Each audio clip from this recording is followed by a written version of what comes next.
सूरज फौज में एक जवान के नाते तैनात है। 2 सप्ताह की छुट्टी मिलने पर वह अपने घर लौट रहा था। रास्ते में ट्रेन एक स्टेशन पर आधे घंटे के लिए किसी कारणवश रुक जाती है।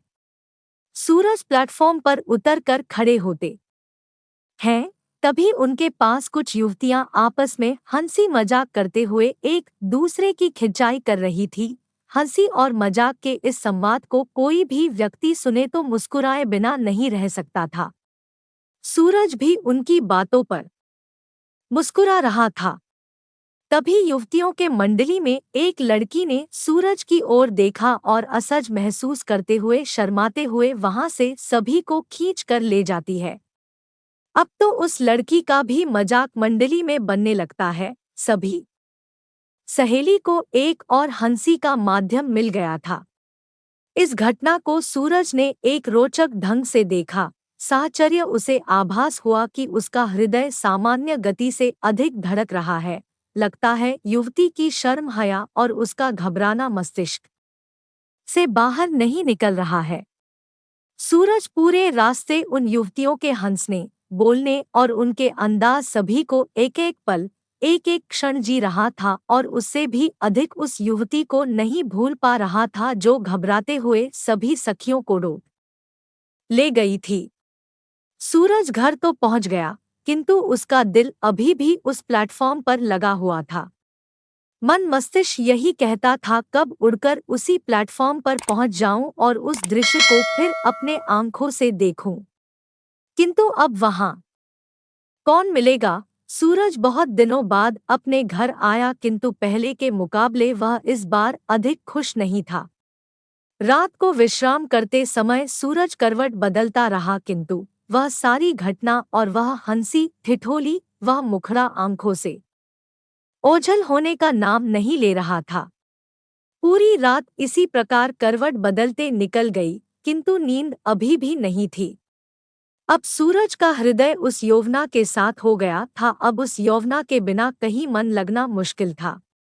आखिर उस अजनबी तरुणी नवयौवना को ढूंढा कैसे जाए? और क्या पता वह कहाँ रहती है? तरह तरह के ख्याल सूरज के मन में आते और उस यौवना बटा नव युवती से मिलने के तानेबाने बुनने लगते, किंतु यह असंभव सा कार्य था। जो व्यक्ति प्रेम के वशीभूत हो जाता है वह फिर इस जग से बेगाना हो जाता है। तरह तरह के ख्याल मन में आते रहते, किंतु अंत में यही निकलता आखिर उसको ढूंढा कैसे जाए, कहाँ मिलेगी? 2 दिन हो गए सूरज के मन से वह दृश्य और चेहरा ओझल नहीं हो रहा था। सूरज घर के काम से बाजार निकले। वहां उन्हें घर के लिए कुछ आवश्यक सामान लेना था और एक व्यक्ति से मुलाकात करना था।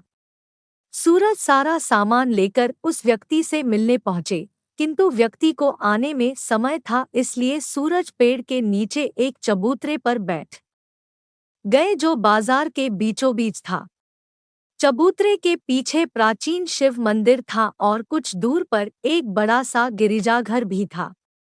सूरज को चबूतरे पर बैठे 15 मिनट हुए होंगे, तभी वही चेहरा, वही हंसी बोली, वही अदाएं लिए वह मूर्ति साक्षात रूप में चलती हुई सामने से आती दिखाई दी। सूरज सोच में पड़ गया, कहीं यह मेरा स्वप्न तो नहीं? किंतु कुछ क्षण बाद उसका यह भ्रम दूर हो गया। यह कोई स्वप्न नहीं बल्कि साक्षात वही नवयुवती चली आ रही है जो स्टेशन पर मिली थी।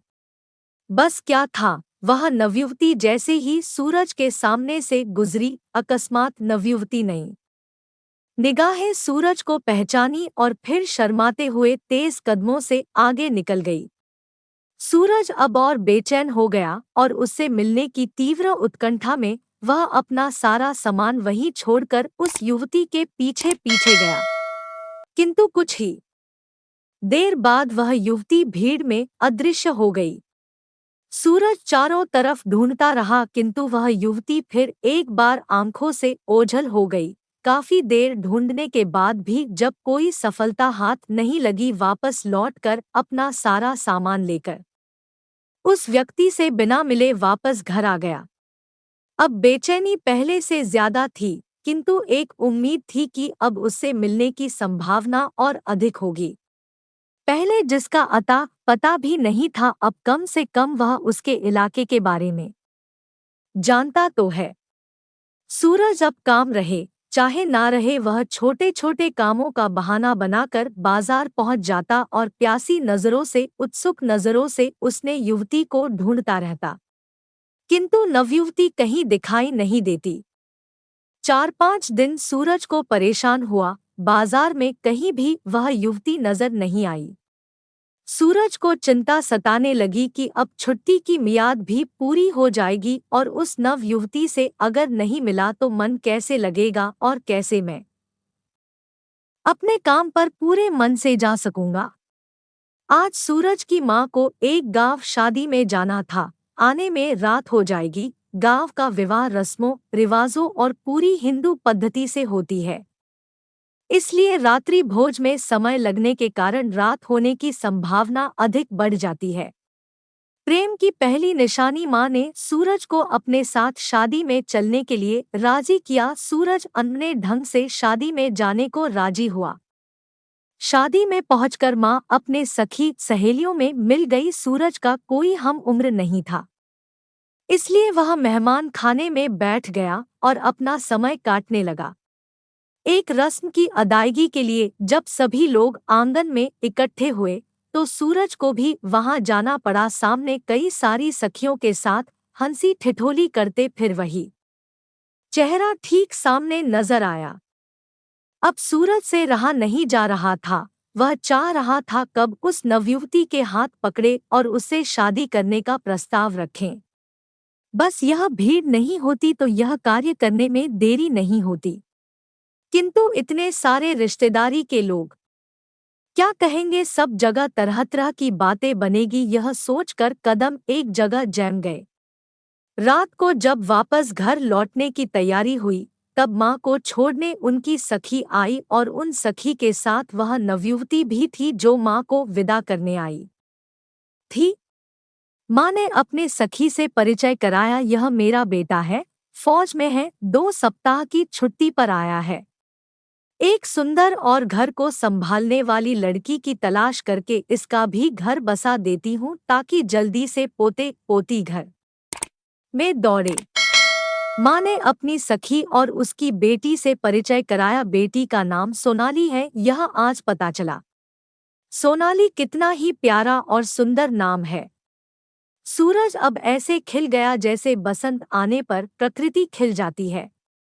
एक सुंदर और दिव्य नज़ारा जिस प्रकार हो जाता है, उसी प्रकार सूरज का मन और शरीर झूम रहा था, उसके रोम रोम खिल रहे थे। सूरज ने रास्ते में माँ को सोनाली के विषय में बताया और उससे शादी करने की बात भी कही। माँ गाल पर चपत लगाते हुए कहती है, पगले पहले बताता तो मैं बात करते हुए आती, कोई बात नहीं, मैं समय देखकर बात कर लूंगी। बस अब क्या था माँ के बात करने का इंतजार। माँ ने बेटे के मन और बेचैनी का कारण जान लिया था, तो अब माँ से कैसे रहा जाता। माँ और पिताजी दोनों सूरज को लेकर सोनाली के घर पहुंचे। सभी का खूब आदर सत्कार हुआ। बैठने पर सोनाली और सूरज की शादी का प्रस्ताव रखा गया। सोनाली का परिवार इस प्रस्ताव को अस्वीकार नहीं कर सका। प्रस्ताव सुनते ही उन्होंने अपनी स्वीकृति दे दी, किंतु दोनों आपस में विचार विमर्श कर ले, एक दूसरे से पूछ ले तो बात आगे बढ़ाई जाए। सोनाली की माँ ने बेटी की राय जाना। मृणाली भी सूरज को मन ही मन चाहने लगी थी। उसने सहज भाव से विवाह की सहमति दे दी। दोनों परिवार में बात हो गई, दिन मुहूर्त तय करके शादी कराने की रजामंदी हो गई। अब क्या था, सूरज के खुशी का कोई ठिकाना नहीं था। अब शादी तक दोनों दिन गिनने लगे। ब्राह्मण द्वारा बताए गए शुभ मुहूर्त में दोनों का लगन तय किया गया और विवाह की सारी रस्म अदायगी की गई। सभी कार्य शांत और खुशहाल तरीके से पूरे हुए। सूरज जब अपनी नई नवेली पत्नी के समक्ष प्रस्तुत हुआ, दोनों स्टेशन के अनुभूति और अनुभव को साझा करके मंद मंद मुस्कुरा रहे थे।